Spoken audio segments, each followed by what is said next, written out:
Bowling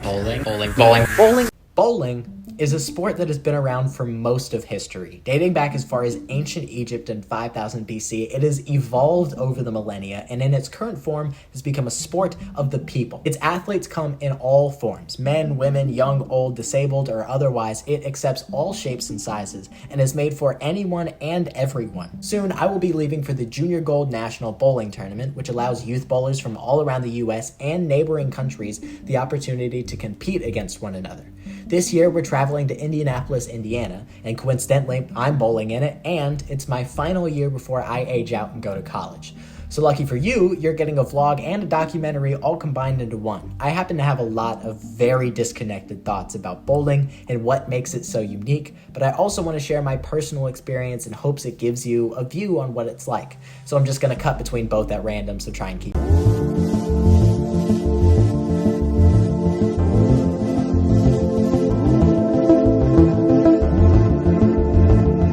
Bowling is a wholly unique sport. There's nothing else like it, and I think that that's something anybody can pick up on, but it's hard to pinpoint why. Sure, there's lawn bowling, bocce bowling, and Irish road bowling, but none of those sports nearly have the same complexity and intricacy that 10-pin bowling has. So I'm about to head to the first practice session that we have of the tournament, where I'm supposed to figure out the sort of conditions or get used to them at least. So I'm going to take some notes and throw some bowling balls and hope everything goes well.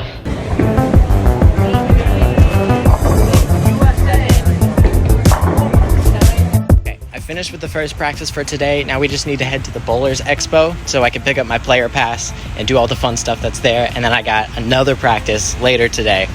Hopefully all goes well.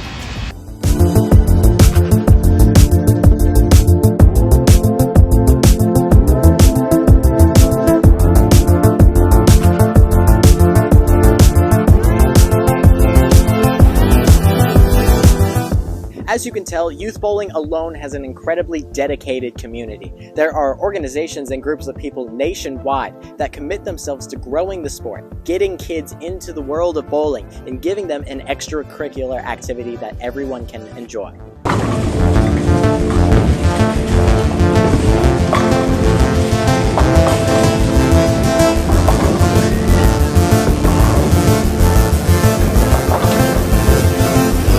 Now that I'm done with the final practice session, I have the unfortunate task of trying to figure out what 5 bowling balls I'm keeping for qualifying.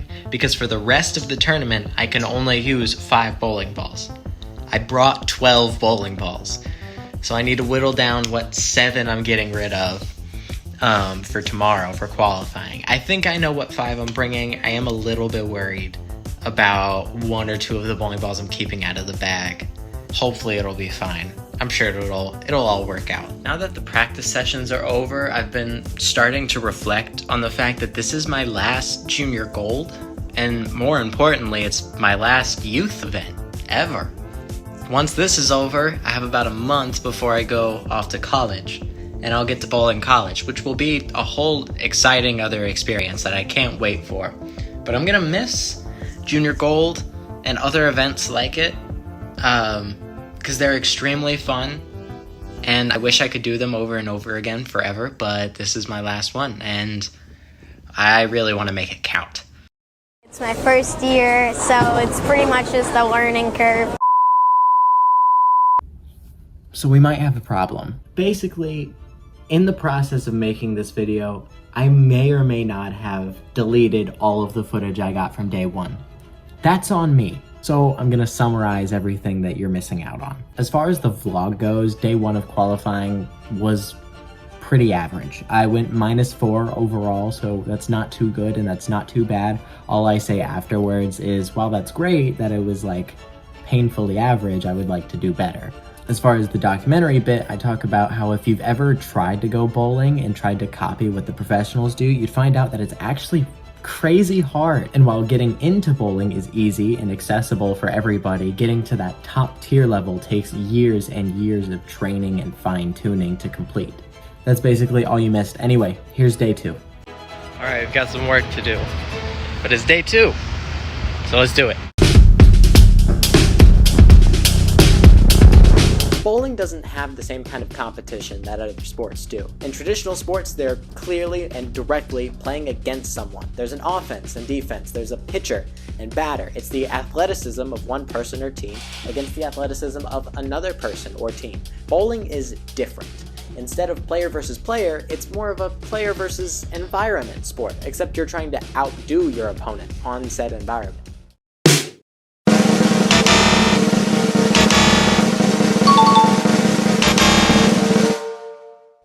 So that didn't go well at all. I'm minus 62 overall now, which is a big hole to dig myself out of. The most frustrating part was it wasn't even the pattern that was really the difficult part. I just wasn't executing. I just wasn't doing well physically. But I just gotta regroup for the next 2 blocks and try to make up the stuff I've lost. Hopefully everything will be okay. But we still got 2 more days, so I got 2 more days to make all that back up. It'll be fine. One issue that always comes up is the amount of downtime that we have when we're not bowling, because we only bowl once a day for the first 4 days of qualifying. So there's so much free time to just sit there and stress, to think about how bad I just bowled, how good I need to bowl, where am I in the standings, am I gonna make the cut, things like that. There's so much time to just sit there and stew, which is not good mentally. If you get yourself stressed over those things, then you're gonna be stressed about it when you're bowling. So I always find it good to keep myself entertained with other things, but there's just so much downtime. Today's an important day because I have a lot of pins I gotta make up. So I'm gonna have to focus up and really be on my A game. Otherwise tomorrow's gonna be way more stressful than it needs to be. Wish me luck.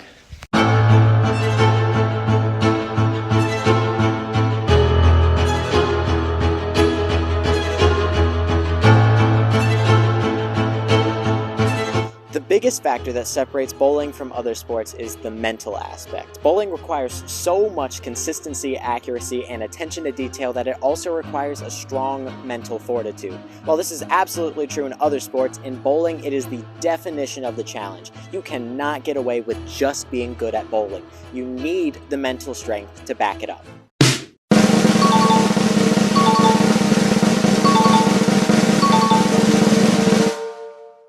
Oh my god, what a relief. So we've made back most of the pins I lost yesterday. Only got a few more left to make up, and then I'd like to go plus overall, which means I need another pretty good score like that tomorrow. The only issue is tomorrow's the 7 a.m. squad, so I'm going to be up at like 5:30. So I'm going to be tired. It'll be rough, but it's possible. We can do it. We got it. While I am glad that I bowled good today, and I am likely to make cut, I can't stop there, and I can't have tomorrow be easy, because it is bowling, and it is likely to go south on me. Tomorrow might go south, advances round might go south. I need to make sure that I have a cushion that I can fall on, because when it comes to bowling, nothing is guaranteed, nothing is sacred, and any hopes and dreams that you might have might come crashing down any minute you want, because that's how bowling works. Which is okay, because that's another thing about bowling, the inherent volatility of the sport, the luck-based efforts, the risk-taking, the impossible outcomes being possible, something that keeps bowling constantly exciting and ever-changing as the athletes try to continue to control the uncontrollable. Those pins will forever operate on their own accord. Not a single person on the planet has ever perfected the game, but every bowler on the planet is sure going to keep on trying. It is 5:30 in the morning. I've already been up for a half hour, and I'm surprisingly awake, which is a good sign. But today is important, because I need every pin I can get. -5 is good enough to make the first cut, but I don't think it's good enough to make the second one. So, we need every possible pin this block. So I'm going to focus up, trying to execute my very best. I'm excited, and it's time to get to work.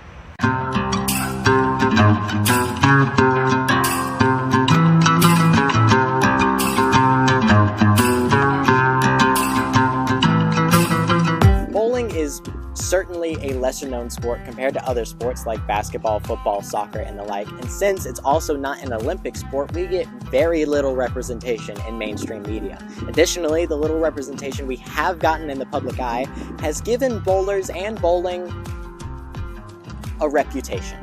Unfortunately, this stereotype's not entirely inaccurate, but it's my personal opinion that it's created a stigma.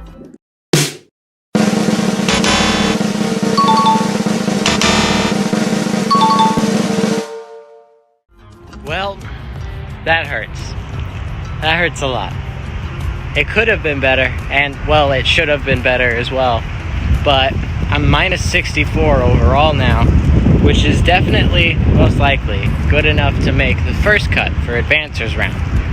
However, I've made my life 1,000 times more difficult to make the second cut, the final Advancers, because they're only taking 64, and I have a funny feeling I'm going to need to be plus to make that cut. So, the plan for tomorrow is we're going plus 100 in 5 games, which means I need to average 220. It's a stretch, but it's doable, and if I get lucky and I get a pattern that's nice to me, I might be able to pull that off. But we'll see.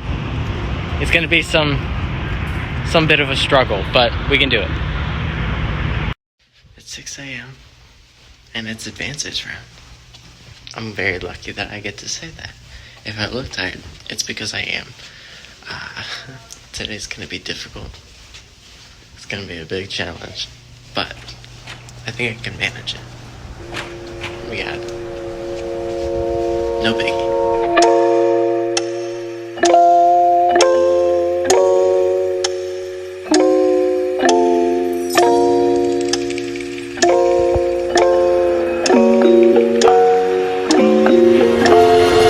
The most upsetting part about trying to tell others about bowling is that it looks so simple. It looks like a carnival game, which is fair, but there are tons of hidden layers within the sport that I promise are interesting and really cool if you just give me a second to talk about oil and friction and topography, and I already lost you. The inner workings of the sport aren't as visual and easy to understand as popular sports. Yes, clearly throwing a ball really far is impressive. You know what is just as impressive? This. For perfection, Belmo! He's got it! But it's hard to understand why. As I said at the beginning, bowling is for everyone. To some degree, absolutely any person on the planet can bowl and have fun. If you have an arm and you can hold and swing a bowling ball, you can even bowl competitively. I can guarantee you, go to your local bowling alley, ask about leagues, and they will accommodate you in whatever way you need. Bowling is waiting for everyone with open arms. It is a sport that is simple, yet endlessly complex, and it is made for everybody. Okay, stop. Before I show you how I bowled for the Advancers round, I just need to tell you, I bowled bad. I bowled really bad. It was disappointing, honestly. The unfortunate truth is, while I am a fairly decent bowler, I am not a great bowler. If you expected me to make it all the way through every round of this tournament and end up winning the whole thing, prepare to be sorely disappointed. I didn't make final Advancers cut. Not even close. I can happily say that I finished 155th out of 1,300. I'm happy with that number. I'm gonna get back to the video. I'm not gonna show you the scores because honestly they were embarrassing, but here's my reaction to the scores. Well, that didn't go as planned, which is okay. I was completely lost that game, and I couldn't make anything up. But on the bright side, I am extremely lucky to have made final Advancers. And on the brighter side, now that I'm not bowling final Advancers or match play tomorrow, I have a free day. I have a day where nothing's going on before I have to leave and head home. So, I figured I'd try something new.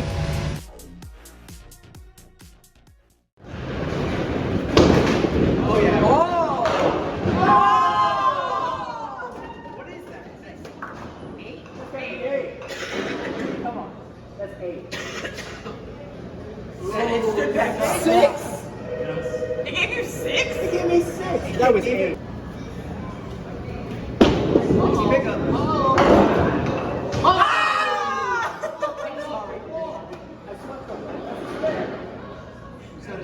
That's a spare. That's a spare!